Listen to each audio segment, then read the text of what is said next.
The Sheffield Steelers couldn't have had a better season last year. They finished the year winning the treble. They ended the season with 91 points, that's 14 more than the second-place Devils. They scored the most goals with 228, and had the least goals against by far with just 113.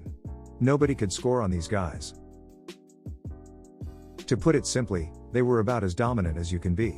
And as a result, the mandate this summer for Aaron Fox was simple. Bring back as much of the team as possible. And on the whole, they have. Excluding two-way contracts, they are bringing back 14 regulars from last season's team. However, they have also seen some new faces which we need to discuss. The challenge they face this season is renewed competition. I look at a Devils team that has improved, a Giants team that has improved. Even some teams lower down the league like Glasgow and Nottingham have taken steps that could threaten to occasionally take some points from the men in orange. So let's take a look at the roster that has been assembled, and discuss what we can expect from them this season. Matthew Greenfield is back between the pipes as the starter. This was job one for the off-season. He played 47 league games last season, and finished with a 92.96 save percentage, and a 1.93 goals against average. Those are absurd numbers. Obviously their blue line and defensive systems help out, but I think even the harshest of critics would say that he was the best goalie in the league last year. Possibly only second to Evan Wenninger. New face Marco De Filippo comes in as the new number 2 goalie behind Greener. This is an excellent signing in my opinion. He has put up some really solid numbers in the Alps Hockey League, and performed on the world stage, backstopping a decent Italian side. What I like about him is what he said when he signed. He has worked in a tandem before, and he is ready to compete for starts. Not all guys thrive in that number 2 role. I think this guy will be good when called upon. Of course Chris Warburton will be the number 3 guy in net, and be on the bench as the backup plenty, simply to make the import numbers work. We haven't seen a ton from him in the Elite League, but I hope he gets some game time this season to prove himself. Moving on to the defensive core, we have 4 returnees, including the top pair of Cormier and Tansey. Dominic Cormier is an excellent defenseman, great in both ends of the ice. Fox talked about his gap control, his smooth skating ability and speed, which enable quick transition. He is not a guy who is going to lead the league in scoring, but he defends well, and helps get the puck up the ice and to the forwards quickly. He makes his team better when he is on the ice. He finished the season with 34 points, and led the team in time on ice. I expect he will play alongside Kevin Tansey, as they did for much of last season. He was the first guy to re-sign this off-season, and it's clear the team love him. He is a big guy that forwards struggle to get through. He plays a tough, physical game, but can also bring the offense. With 37 points in 69 games. He is also super versatile. We saw him on the power play plenty, not from the blue line, but rather as the net front presence, just like Carey used to do. They get him on for 2 more years, and this is a pairing that can play any situation. Colton Saucerman is back. He really was the top offensive defender, running the power play most nights. This guy can shoot the puck, but as with a lot of this group, can also skate really well and is responsible in all areas of the ice. He closed out the year with 8 goals, and 50 points, in 68 games. He should get those power play minutes, although Guimond may give him a run for his money.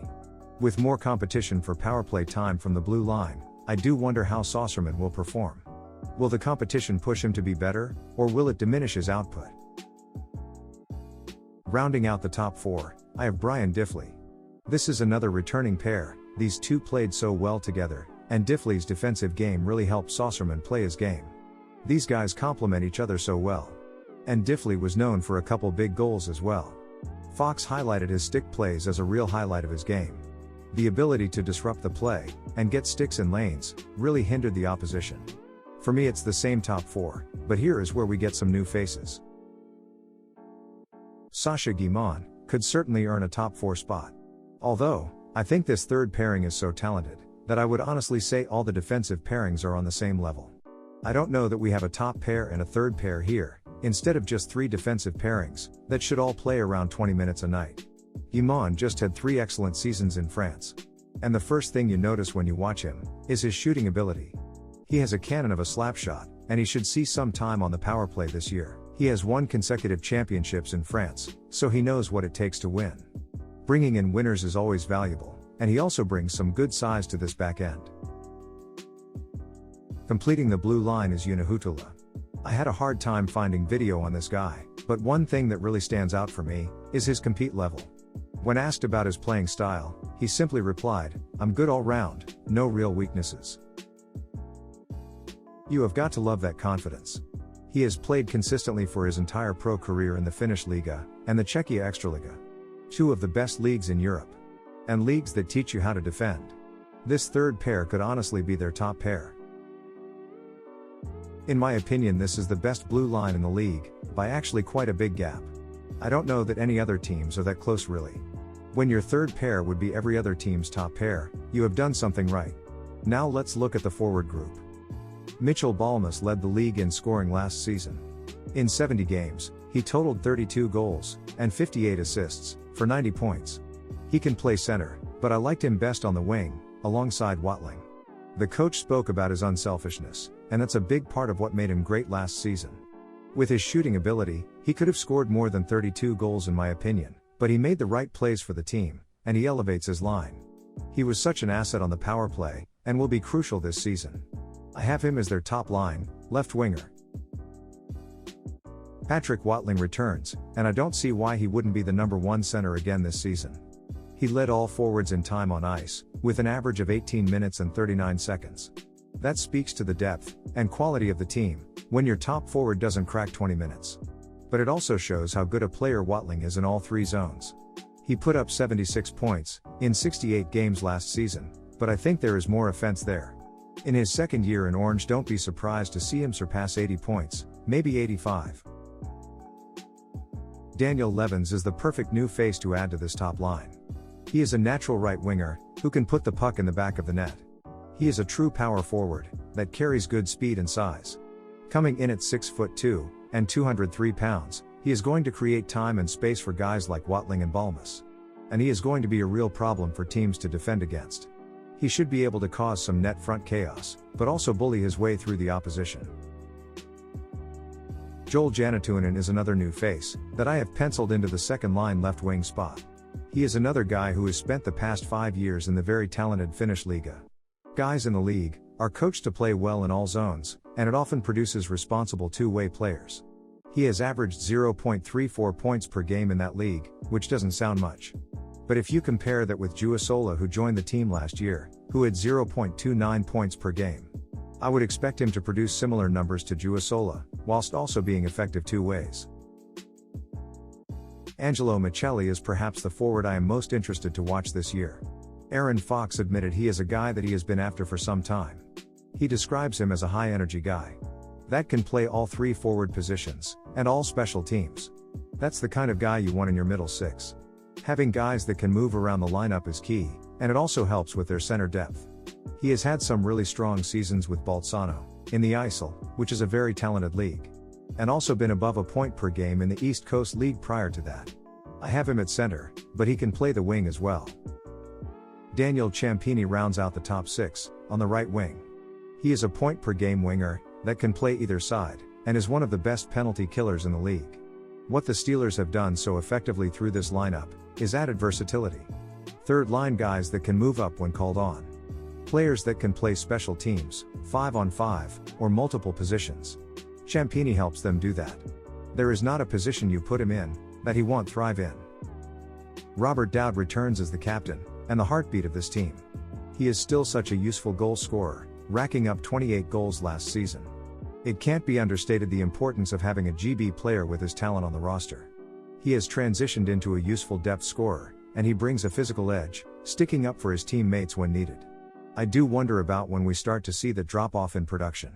At age 36 he is the oldest member of the team, but he still leads by example, and should be a Steeler for the rest of his career.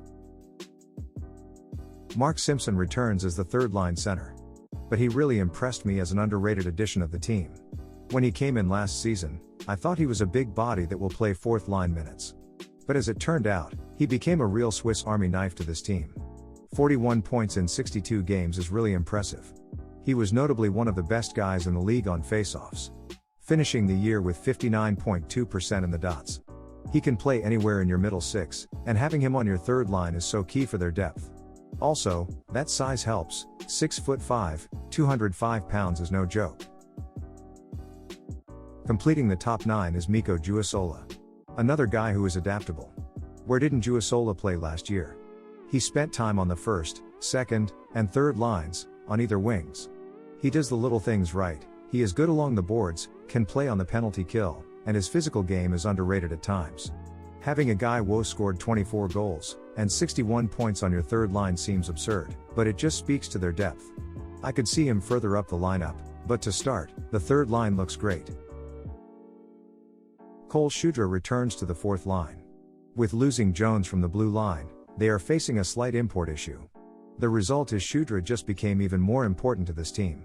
We have talked about versatility, not only will Shudra play a big fourth line role here, but he is also their seventh defenseman. He is going to play on the blue line this year. Maybe due to injuries, or perhaps just to rest guys. We'll get to it, but I have Valeron as the import benched for game 1. So don't be surprised to see them bench a defenseman on occasion to rest up, so they can go with 9 import forwards. Brandon Whistle continues to improve every year. Last season, he finished the year with 9 goals and 20 points. And he is key for their center depth. By my count, they have 5 guys that can play center. Which isn't bad, but it's really important to have an outright center like Whistle on your fourth line. He is a guy that you don't hate playing third line minutes if needed. Rounding out the starting night lineup, I would have Finley Ulrich. Due to the number of imports, and the loss of Sam Jones, the Steelers are going to have to play one of the GB2 way forward on the fourth line. I have Ulrich. To me he is the most proven commodity. We have seen him in orange last year, and he put up big numbers in the National League.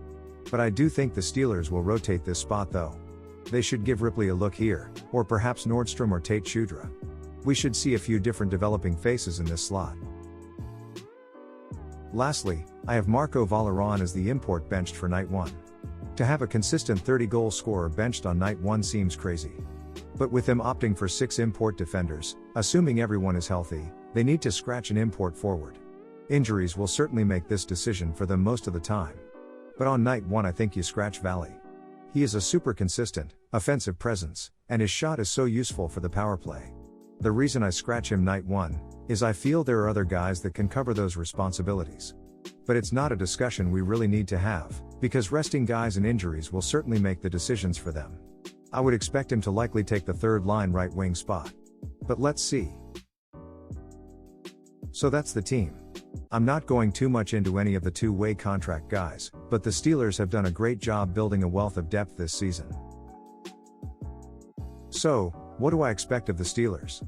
In my opinion they are still the favorites to win it all, but Belfast will be knocking on the door all year. I think the Steelers' goaltending situation, and their defensive core are by far the best in the league. I don't think anyone is close to their blue line.